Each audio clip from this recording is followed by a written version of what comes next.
नमस्कार दोस्तों, quick book ज्ञान पर आपका स्वागत है।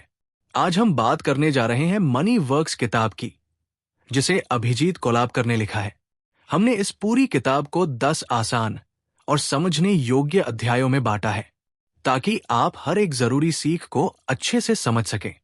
इसलिए वीडियो को अंत तक जरूर देखिए, क्योंकि कोई भी अध्याय छूट गया तो बदलाव अधूरा रह जाएगा। अगर आप चाहते हैं कि आप जिंदगी में आगे बढ़ो तो अभी चैनल को सब्सक्राइब कीजिए, क्योंकि हम हर हफ्ते लेकर आते हैं वो ज्ञान जो आपको दूसरों से आगे बढ़ाएगा। तो चलिए शुरू करते हैं किताब के 10 आसान और समझने योग्य अध्यायों को। अंत तक बने रहिए। आज हम बात करने जा रहे हैं एक ऐसी किताब की जो आपकी पैसों से जुड़ी सोच को हमेशा के लिए बदल देगी। Money works, the guide to financial literacy, जिसे लिखा है अभिजीत कोलाबकर ने। दोस्तों, जरा सोचिए, आप सुबह सुबह उठते हैं, चाय की चुस्की लेते हुए मोबाइल खोलते हैं और बैंक अकाउंट बैलेंस देखते हैं। एकदम वही पुराना बैलेंस। तनख्वाह आई, ईएमआई गई, फिर महीने के आखिर में वही सवाल, पैसे कहाँ गए? क्या आपने कभी सोचा है कि हम कितनी मेहनत से कमाते हैं, लेकिन पैसों को हमारे लिए काम पर क्यों नहीं लगा पाते? यही सवाल आज के हमारे किरदार चेतन के दिमाग में भी था। चेतन पुणे का एक मिडिल क्लास लड़का था। एक बड़ी सॉफ्टवेयर कंपनी में काम करता था। हर महीने सैलरी मिलती, लेकिन महीने के 20वें दिन आते आते जेब खाली हो जाती।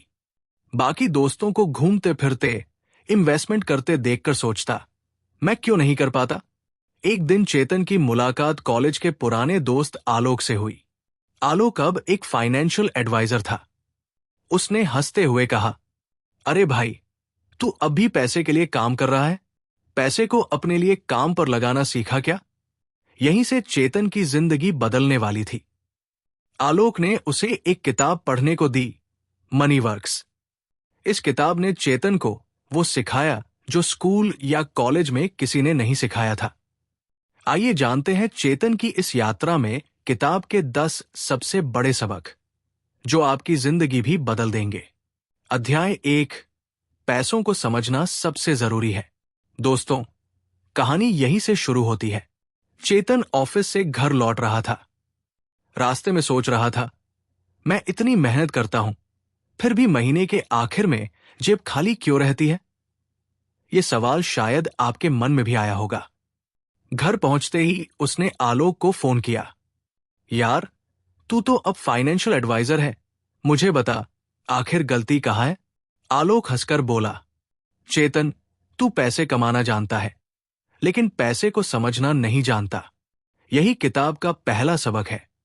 पैसों को समझना सबसे जरूरी है। अब पैसों को समझने का मतलब क्या है? हम में से ज्यादातर लोग सोचते हैं कि जितना ज्यादा कमाओगे उतना अमीर बनोगे। लेकिन सच्चाई यह है कि सिर्फ ज्यादा कमाई आपको अमीर नहीं बनाएगी। अमीर वो बनता है जो कमाई के साथ साथ पैसों को सही दिशा में लगाना जानता हो। चेतन के साथ भी यही हो रहा था। हर महीने उसकी मोटी सैलरी आती थी, लेकिन उसका कोई प्लान नहीं था। न उसे पता था कि पैसा कहाँ खर्च हो रहा है, न ये कि कैसे बढ़ सकता है। किताब में लेखक कहते हैं, अगर आप पैसों के लिए काम कर रहे हैं तो ये अधूरी लड़ाई है। असली खेल तब शुरू होता है जब आप पैसों को अपने लिए काम पर लगाते हैं। इसका मतलब यह है कि हमें पैसों के बारे में बुनियादी बातें समझनी होंगी। पैसा क्या है? ये कैसे बढ़ता है? महंगाई इसका दुश्मन क्यों है? और सबसे जरूरी, पैसों की ताकत का इस्तेमाल कैसे करें? आलोक ने चेतन को एक उदाहरण दिया। सोच, अगर तू हर महीने सैलरी का पूरा पैसा खर्च कर देता है तो तू हर महीने फिर से जीरो पर आ जाता है। इसका मतलब तू जिंदगी भर एक ही दौड़ में भागता रहेगा। कमाओ, खर्च करो, फिर कमाओ, फिर खर्च करो। लेकिन अगर तू हर महीने का थोड़ा पैसा बचाकर उसे निवेश करता तो तेरा पैसा तेरे लिए कमाना शुरू कर देता। और यही असली आजादी है। इस बात ने चेतन को हिला दिया। उसने पहली बार महसूस किया कि फाइनेंशियल लिटरेसी सिर्फ अमीर बनने का रास्ता नहीं है, ये जिंदगी को सुरक्षित बनाने का तरीका है। पहला कदम क्या है? अपनी कमाई को समझो। अपने खर्च को ट्रैक करो और ये तय करो कि तुम्हारा पैसा कहाँ जा रहा है। किताब कहती है, जब तक आप अपने पैसों का हिसाब नहीं जानते, तब तक पैसा आपका कभी नहीं होगा। चेतन ने उसी दिन से एक डायरी उठाई और लिखा, मेरी सैलरी 70,000 रुपए, मेरा खर्च, मेरी बचत। उसे तब समझ आया कि वो कितनी लापरवाही कर रहा था। दोस्तों, अगर आपको भी लगता है कि पैसा आपके हाथ में टिकता नहीं, तो पहला कदम है उसे समझना। कमाई का, खर्च का और बचत का पूरा हिसाब रखिए, क्योंकि जब तक आप अपने पैसों पर कंट्रोल नहीं करेंगे, पैसा आपको कंट्रोल करेगा। अध्याय 2, खर्च करने की आदत बदलो। चेतन ने जैसे ही अपनी कमाई और खर्च का हिसाब लिखना शुरू किया, उसकी आंखें खुल गई। उसने देखा कि उसकी सैलरी 70,000 है, लेकिन महीने के 20वें दिन तक अकाउंट खाली हो जाता है। आलोक से उसने पूछा, यार, मैं इतना कमा रहा हूं फिर भी बचत क्यों नहीं हो रही? आलोक मुस्कुराकर बोला, चेतन, असली खेल खर्च का है। अगर तू अपनी खर्च करने की आदत नहीं बदलता, तो लाखों की सैलरी भी बेकार है। यही किताब का दूसरा सबक है, खर्च करने की आदत बदलो। अब सोचिए, हम सबकी जिंदगी में कितने ऐसे खर्च होते हैं जो जरूरी नहीं होते। जैसे हर हफ्ते महंगे कैफे में कॉफी, नए कपड़े सिर्फ इंस्टाग्राम फोटो के लिए, हर बार मोबाइल का नया मॉडल, ऑनलाइन शॉपिंग में अनावश्यक सामान। चेतन की भी यही कहानी थी। उसने जब हिसाब लिखा तो पता चला कि वो महीने का 10,000 सिर्फ बाहर खाने और ऑनलाइन ऑर्डर में उड़ा रहा था। 3-4 हजार कॉफी और जंक फूड में, बाकी कपड़े, गैजेट्स और बेवजह के खर्च। आलोक ने उसे एक आसान तरीका बताया, हर खर्च लिखो और पूछो, ये खर्च जरूरत है या चाहत? दोस्तों, यही सबसे बड़ा फर्क है, जरूरत और चाहत का। जरूरत है खाना, घर का किराया, बिजली का बिल। चाहत है महंगे ब्रांड के कपड़े, बार बार बाहर खाना, हर महीने नया फोन। किताब में लेखक कहते हैं, जब तक आप चाहत को जरूरत समझते रहेंगे, तब तक कभी अमीर नहीं बन सकते। चेतन ने उसी दिन से एक नियम बनाया, 50-30-20 नियम। 50% पैसा जरूरतों पर, 30% पैसा चाहत पर, 20% पैसा बचत और निवेश पर। शुरुआत में मुश्किल लगी। दोस्तों ने कहा, अरे यार, जिंदगी का मजा लो। लेकिन चेतन ने सोचा, आज थोड़ा कंट्रोल करूंगा ताकि कल खुलकर जी सकूं। धीरे धीरे उसकी आदत बदलने लगी। पहले जहां हर हफ्ते बाहर खाना होता था, अब वो महीने में एक बार ही बाहर जाता। पहले ऑनलाइन शॉपिंग में हर ऑफर में ऑर्डर करता था, अब सोच समझ कर खरीदता। और सबसे बड़ा बदलाव क्या आया? महीने के आखिर में अकाउंट खाली होने की जगह अब उसमें पैसे बचने लगे। चेतन ने महसूस किया, अमीर वही बनता है जो अपनी आदतों पर कंट्रोल करता है। दोस्तों, अगर आपको लगता है कि पैसा हाथ में टिकता नहीं, तो सबसे पहले अपनी खर्च करने की आदतें बदलो। हर खर्च लिखो, जरूरत और चाहत का फर्क समझो और 50-30-20 नियम अपनाओ। क्योंकि किताब कहती है, आपके खर्च ही बताते हैं कि आप अमीर बनने की सोच रखते हैं या गरीब बने रहने की। अध्याय 3, बचत सिर्फ जमाखोरी नहीं है। दोस्तों, खर्च कम करने के बाद चेतन को लगा कि अब तो सब ठीक हो जाएगा। उसने सोचा, ठीक है, अब से हर महीने जितना भी बचेगा मैं बैंक में डाल दूंगा। जितनी ज्यादा सेविंग्स उतना अच्छा। एक दिन उसने आलोक को फोन किया और बोला, भाई, अब तो मैं बचत करने लगा हूं, अकाउंट में पैसे रख रहा हूं। बढ़िया है ना? आलोक हंसते हुए बोला, चेतन, तू अभी भी आधा ज्ञान ही ले रहा है। बचत करना सही है, लेकिन सिर्फ बैंक में पैसा रखना समझदारी नहीं है। यही किताब का तीसरा सबक है, बचत सिर्फ जमाखोरी नहीं है। लेखक कहते हैं, बचत का मकसद पैसे को सुरक्षित रखना नहीं, उसे बढ़ाना है। अगर पैसा नहीं बढ़ रहा, तो बचत का कोई फायदा नहीं। चेतन को समझ नहीं आया, पैसा बढ़ाना मतलब बैंक में तो पैसा सेफ रहता है। आलोक ने समझाया, सोच, अगर तू बैंक में 100 रुपए रखता है और बैंक तुझे साल भर में 3% ब्याज देता है, जबकि महंगाई 6% बढ़ रही है, तो तेरे 100 रुपए की असली कीमत कम हो रही है। यानी तू जितना बचा रहा है उतना गरीब हो रहा है। यह सुनकर चेतन चौंक गया। उसने पहली बार समझा कि महंगाई पैसों की सबसे बड़ी दुश्मन है। अब सवाल आया, तो क्या करें? आलोक ने कहा, बचत का मकसद है निवेश। पैसा ऐसा जगह लगाना जहां वो महंगाई को हरा सके और तुझे मुनाफा दे। किताब में एक शानदार लाइन है, पैसा अगर बढ़ नहीं रहा तो वो सो रहा है, और सोया हुआ पैसा किसी काम का नहीं।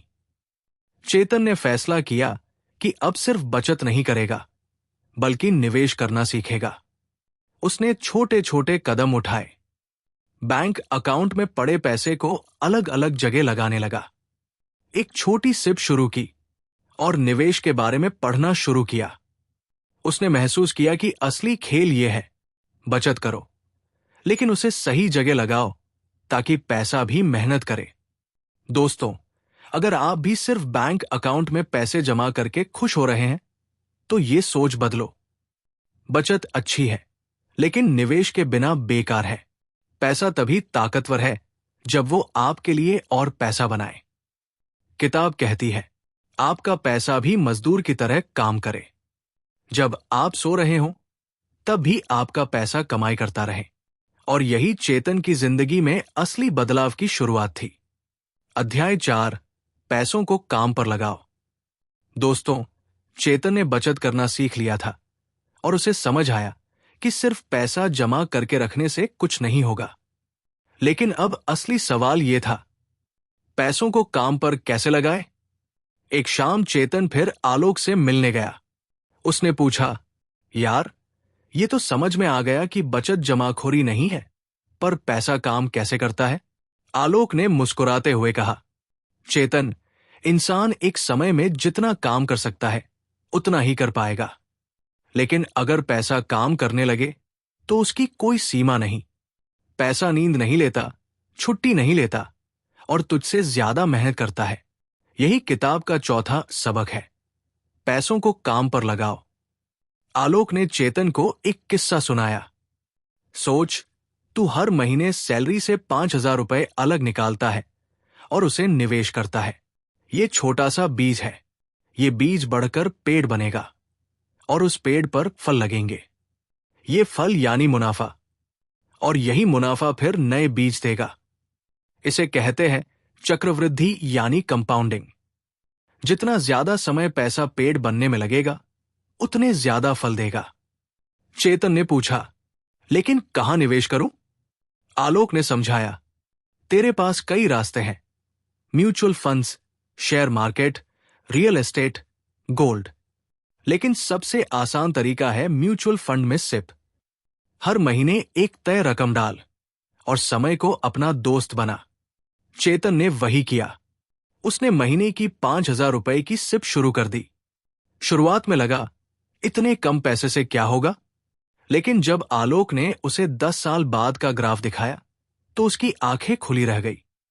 किताब में एक जबरदस्त लाइन है, पैसा अगर तुम्हारे लिए काम नहीं कर रहा, तो तुम जिंदगी भर पैसों के लिए काम करते रहोगे। पैसे को काम पर लगाने का मतलब है उसे सही जगह निवेश करना, समय को अपना साथी बनाना और हर महीने लगातार निवेश करना। चेतन ने महसूस किया कि यह सिर्फ अमीर बनने का तरीका नहीं है, बल्कि आजादी का रास्ता है। जब उसका पैसा बढ़ने लगा, तो उसे विश्वास हुआ कि एक दिन ऐसा आएगा जब उसे पैसों के लिए काम नहीं करना पड़ेगा। दोस्तों, याद रखो, काम सिर्फ तुम मत करो, अपने पैसे को भी नौकरी पर रखो, क्योंकि पैसा अगर सो रहा है तो तुम्हारा सपना भी सो रहा है। अध्याय 5, कर्ज को समझो। दोस्तों, चेतन की जिंदगी अब पटरी पर आने लगी थी। खर्च कम हो गए थे, बचत और निवेश शुरू हो चुका था। लेकिन एक दिन जब वो अपनी फाइनेंशियल प्लानिंग देख रहा था, तो उसकी नजर एक चीज पर अटक गई, क्रेडिट कार्ड का बकाया बिल और साथ ही एक पर्सनल लोन। उसने आलोक को फोन किया, भाई, अब तो सब सही चल रहा है, पर यह कर्ज क्या करूं? सोच रहा हूं धीरे धीरे चुका दूं। आलोक ने गंभीर होकर कहा, चेतन, यही वो चीज है जो अमीर बनने का सबसे बड़ा दुश्मन है, और तू इसे हल्के में ले रहा है। यही किताब का 5वां सबक है। कर्ज को समझो। किताब में लिखा है, कर्ज दुश्मन नहीं है, लेकिन अगर समय और वजह सही न हो तो ये जिंदगी भर का बोझ बन जाता है। आलोक ने चेतन को समझाया, देख, कर्ज 2 तरह के होते हैं, अच्छा कर्ज और बुरा कर्ज। अच्छा कर्ज वो है जो तुम्हें पैसा कमाने में मदद करे, जैसे घर का लोन, अगर वो घर किराए पर देने के लिए है। बुरा कर्ज वो है जो सिर्फ दिखावे के लिए लिया गया हो, जैसे नया मोबाइल, ब्रांडेड कपड़े या अनावश्यक चीजों के लिए लिया गया लोन। चेतन का कर्ज कौन सा था? पर्सनल लोन, सिर्फ एक बाइक खरीदने के लिए। क्रेडिट कार्ड का बिल, दोस्तों के साथ घूमने और शॉपिंग में खर्च किया हुआ पैसा। आलोक ने कहा, यह बुरा कर्ज है, सबसे पहले इसे खत्म कर। चेतन ने पूछा, पर कैसे? इतना पैसा कहां से लाऊं? आलोक ने उसे एक तरीका बताया, स्नोबॉल मेथड। सबसे पहले सबसे छोटे कर्ज को खत्म करो, फिर जो पैसा बचा उसे अगले कर्ज में लगाओ। ऐसे करते करते सारे कर्ज साफ कर दो। चेतन ने वही किया। उसने अनावश्यक खर्च पूरी तरह रोक दिए और जो भी बचा वो कर्ज चुकाने में लगाया। 6 महीने में उसका क्रेडिट कार्ड क्लियर हो गया। 1 साल में पर्सनल लोन भी खत्म। तब आलोक ने कहा, देख चेतन, कर्ज से डरना नहीं चाहिए, लेकिन इसे दोस्त भी मत बनाना। जरूरत के बिना कर्ज मत लेना, और अगर लेना ही पड़े तो ऐसा कर्ज लो जो तुम्हें कमाई करवाए, न कि बोझ डाले। किताब कहती है, कर्ज का मतलब है आज का सुख लेकर कल को बेच देना, और कल अगर बिगड़ गया तो जिंदगी कर्ज के बोझ में दब जाएगी। दोस्तों, अगर आपके पास भी क्रेडिट कार्ड का बकाया है या पर्सनल लोन है तो सबसे पहले उन्हें खत्म करो, क्योंकि निवेश तभी फायदेमंद होगा जब कर्ज का बोझ न हो। कर्ज को समझो, उसे समय पर चुकाओ और बेवजह के कर्ज से बचो। याद रखो, कर्ज इंसान को अमीर नहीं, गरीब बनाता है, अगर उसे सही तरह से न संभाला जाए। अध्याय 6, आपातकालीन फंड बनाओ। चेतन अब कर्ज मुक्त हो चुका था। निवेश भी शुरू हो गया था। सब कुछ सही चल रहा था, लेकिन जिंदगी हमेशा सीधी रेखा नहीं होती। कभी अचानक तूफान भी आ जाते हैं। एक दिन चेतन के ऑफिस में खबर आई कि कंपनी प्रोजेक्ट्स कम होने की वजह से कर्मचारियों की छंटनी करेगी। चेतन के दिल की धड़कन तेज हो गई। उसने सोचा, अगर मेरी नौकरी चली गई तो ईएमआई कैसे दूंगा? घर का खर्च कैसे चलेगा? वो तुरंत आलोक के पास गया और घबराकर बोला, यार, अगर नौकरी चली गई तो क्या होगा? मेरे पास बस 2 महीने का ही पैसा है। आलोक ने शांत होकर कहा, यही गलती है चेतन। जिंदगी में कभी भी आपातकालीन फंड के बिना नहीं रहना चाहिए। यही किताब का 6ठा सबक है, आपातकालीन फंड बनाओ। किताब में लेखक कहते हैं, पैसे की सबसे बड़ी ताकत सिर्फ अमीरी में नहीं, सुरक्षा में है। अगर आपके पास सुरक्षा नहीं है तो आप हमेशा डर के साए में जिएंगे।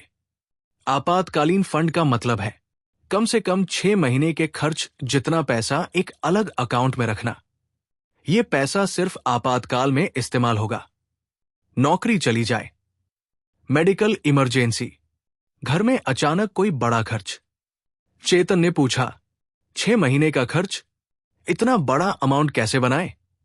आलोक ने कहा, थोड़ा थोड़ा करके। हर महीने अपनी सैलरी से एक हिस्सा अलग रख और उसे लिक्विड फंड या सेविंग अकाउंट में रख। किताब में एक बहुत गहरी लाइन है, आपकी असली आजादी तब शुरू होती है जब आपको पता हो कि नौकरी गई तो भी आपका घर 6 महीने तक आराम से चल सकता है। चेतन ने तुरंत एक प्लान बनाया। उसने अपनी सिप को थोड़ा कम किया, खर्चों में और कटौती की, और हर महीने 5,000 रुपए आपातकालीन फंड में डालना शुरू किया। दोस्तों, आप सोचेंगे, इतनी झंझट क्यों? क्योंकि जिंदगी में किसी भी वक्त बड़ा झटका आ सकता है। अगर आप तैयार नहीं हैं, तो सारी मेहनत पर पानी फिर सकता है। चेतन ने 6 महीने बाद जब अपना फंड तैयार देखा, तो उसके चेहरे पर एक अलग ही सुकून था। अब उसे डर नहीं था, क्योंकि अब उसे पता था, अगर कल कुछ गलत भी हुआ तो मैं संभल जाऊंगा। दोस्तों, अगर आप ये सोचते हैं कि नौकरी हमेशा रहेगी या सब कुछ हमेशा ठीक रहेगा, तो ये सबसे बड़ी गलती है। आज से ही आपातकालीन फंड बनाना शुरू करें, क्योंकि किताब कहती है, बचत आपको अमीर नहीं बनाएगी, लेकिन सुरक्षा जरूर देगी, और सुरक्षा के बिना अमीरी अधूरी है। अध्याय 7, बीमा लो, लेकिन सही कारण से। दोस्तों, अब हम आते हैं एक ऐसे अध्याय पर जो बहुत से लोगों के लिए उलझन भरा होता है, बीमा। ज्यादातर लोग बीमा को सिर्फ निवेश समझते हैं या सिर्फ टैक्स बचाने के लिए लेते हैं, लेकिन असलियत इससे बिल्कुल अलग है। बीमा का मतलब है सुरक्षा, न कि निवेश। जब आप किसी पर निर्भर हैं, जैसे आपका परिवार, आपके बच्चे या बूढ़े माता पिता, तब आपको यह सोचना होगा कि अगर आपको कुछ हो गया तो उनके खर्च कैसे पूरे होंगे। यही असली वजह है बीमा लेने की। अब सबसे बड़ा सवाल, कौन सा बीमा लेना चाहिए? यहां एक बहुत बड़ी गलती लोग करते हैं। वे endowment plan, money back plan या ऐसे बीमा प्लान में पैसे लगाते हैं जो ज्यादा रिटर्न देने का दावा करते हैं। लेकिन सच्चाई यह है कि इन प्लान्स का प्रीमियम बहुत ज्यादा होता है और कवरेज बहुत कम। अगर आप सिर्फ 10 से 15 लाख का कवरेज लेकर बैठे हैं, तो सोचिए, क्या यह आपके परिवार के लिए काफी है? शायद नहीं। इसलिए सबसे सही तरीका है टर्म इंश्योरेंस। यह सबसे सस्ता और सबसे ज्यादा कवरेज देने वाला प्लान है। यहां आपको सिर्फ प्रीमियम देना है, और अगर कुछ हो गया तो आपके परिवार को 50 लाख, 1 करोड़ या जितना भी आप चुने वो रकम मिल जाएगी। इसमें कोई निवेश नहीं है, कोई रिटर्न नहीं है, ये सिर्फ सुरक्षा है। अब एक और महत्वपूर्ण बात, हेल्थ इंश्योरेंस। बीमारी कब आ जाए कोई नहीं जानता, और एक बार अगर हॉस्पिटल में एडमिट होना पड़ा तो हजारों लाखों रुपए चुटकियों में खत्म हो जाते हैं। अगर आपके पास हेल्थ इंश्योरेंस है तो ये बोझ आपके ऊपर नहीं आएगा। तो याद रखिए, बीमा का मतलब सुरक्षा है, ना कि निवेश। आपको सिर्फ 2 बीमे जरूर लेने चाहिए, टर्म इंश्योरेंस और हेल्थ इंश्योरेंस। बाकी सब चीजें जैसे रिटर्न और मुनाफा निवेश के दूसरे तरीकों से किया जा सकता है। अगर आपने ये सही तरीके से समझ लिया, तो आपने अपने परिवार को वित्तीय सुरक्षा देने की सबसे बड़ी जिम्मेदारी निभा ली। अध्याय 8, निवेश का मतलब समझो। दोस्तों, अब तक हमने पैसे को समझा, खर्चों पर काबू पाया, बचत का असली मतलब जाना, और ये भी सीखा कि पैसे को हमारे लिए कैसे काम पर लगाना है। लेकिन असली खेल यहीं से शुरू होता है, निवेश का खेल। निवेश का मतलब सिर्फ पैसा कहीं डालकर भूल जाना नहीं है। निवेश का मतलब है पैसे को सही जगह लगाना, ताकि वो समय के साथ बढ़े। पैसा बैंक में पड़ा रहेगा तो वो सिकुड़ जाएगा, क्योंकि महंगाई दिन ब दिन बढ़ रही है। आज जो चीज 100 रुपए में मिल रही है, कुछ साल बाद वही चीज 150 या 200 की हो सकती है। अगर आपका पैसा नहीं बढ़ा तो आपकी ताकत घटेगी। तो निवेश क्यों जरूरी है? क्योंकि आपकी कमाई सीमित है, लेकिन आपके सपने असीमित हैं। आप सिर्फ मेहनत से अमीर नहीं बन सकते, आपको अपने पैसों को मेहनत करना सिखाना पड़ेगा। अब सवाल यह है, निवेश कहां करें? सबसे पहला स्टेप है खुद को शिक्षित करना। Share market, mutual funds, bonds, real estate, ये सब विकल्प है, लेकिन बिना समझे कदम मत बढ़ाओ। लोग अक्सर किसी दोस्त या रिश्तेदार की बातों में आकर गलत जगह निवेश कर देते हैं, और फिर जब नुकसान होता है तो कहते हैं निवेश खतरनाक है। असल में खतरनाक आपकी लापरवाही है। निवेश का दूसरा नियम, जोखिम को समझो और उसे कम करो। रिस्क पूरी तरह खत्म नहीं होता, लेकिन डाइवर्सिफिकेशन यानी अलग अलग जगह निवेश करने से रिस्क कम किया जा सकता है। तीसरी चीज, समय आपके साथ है, उसका इस्तेमाल करो। जितनी जल्दी निवेश शुरू करोगे, उतना ज्यादा फायदा मिलेगा। कंपाउंडिंग का जादू तभी काम करेगा जब आप समय को अपने पक्ष में लाओगे। और सबसे जरूरी, निवेश का मतलब अमीर बनने का शॉर्टकट नहीं है। ये एक मैराथन है, स्प्रिंट नहीं। धैर्य रखो, नियमित रहो और अपने फैसलों पर टिके रहो। तो याद रखो, अगर आप सही तरीके से निवेश नहीं करते तो आप सिर्फ पैसे बचाने वाले इंसान रह जाओगे। लेकिन निवेश करने वाले लोग ही असली धनवान बनते हैं। अध्याय 9, पैसों की मनोविज्ञान। दोस्तों, पैसे को समझने के लिए सिर्फ गणित या निवेश के नियम काफी नहीं होते। असली खेल दिमाग में चलता है। हमारी सोच, हमारी आदतें और हमारे डर पैसों को लेकर। यही इस अध्याय का मुख्य विषय है। कई लोग पैसा आते ही खर्च कर देते हैं, क्योंकि उनके दिमाग में ये सोच बैठी है कि अभी जी लो, कल किसने देखा है।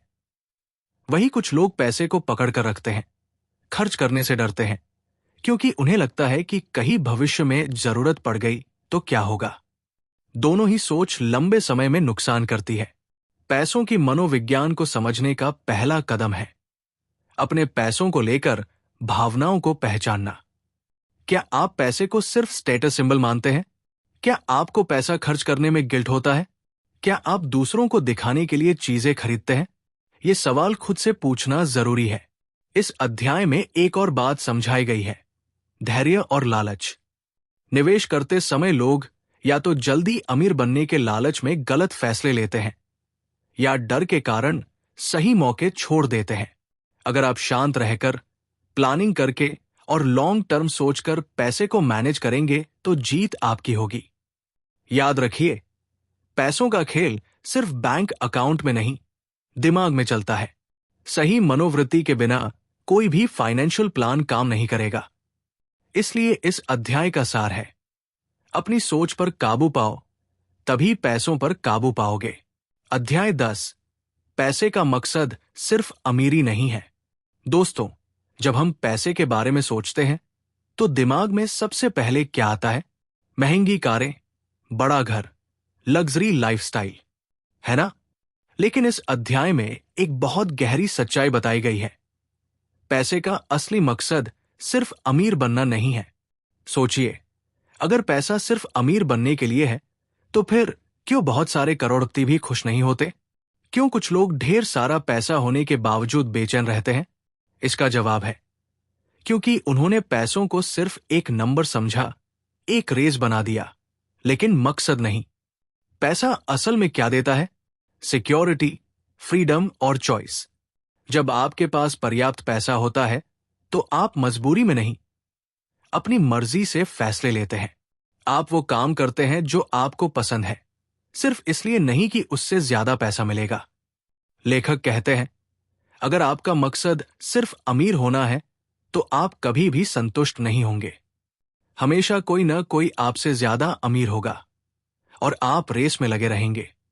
इसलिए पैसे को अपने जीवन के बड़े मकसद से जोड़ो, फ्रीडम, खुशहाल जीवन और अपने पैशन को जीने की आजादी। इस अध्याय का मैसेज क्लियर है, अमीरी एक साधन है, लक्ष्य नहीं। पैसा कमाओ, लेकिन उसका मतलब समझो जिंदगी को बेहतर बनाने के लिए, न कि दूसरों को दिखाने के लिए। दोस्तों, चेतन की कहानी से हमें क्या सीख मिली? पैसा सिर्फ कमाने की चीज नहीं, समझने की चीज है। सही आदतें, सही निवेश और सही सोच से पैसा आपका सबसे बड़ा साथी बन सकता है। तो आज से ही पहला कदम उठाइए। अपने खर्च लिखिए, बचत कीजिए और निवेश करना सीखिए। क्योंकि याद रखिए, पैसा आपके लिए काम करना चाहिए, न कि आप जिंदगी भर पैसों के लिए। अगर आपको यह कहानी पसंद आई हो तो वीडियो को लाइक कीजिए, दोस्तों के साथ शेयर कीजिए और क्विक बुक ज्ञान को सब्सक्राइब करना मत भूलिए।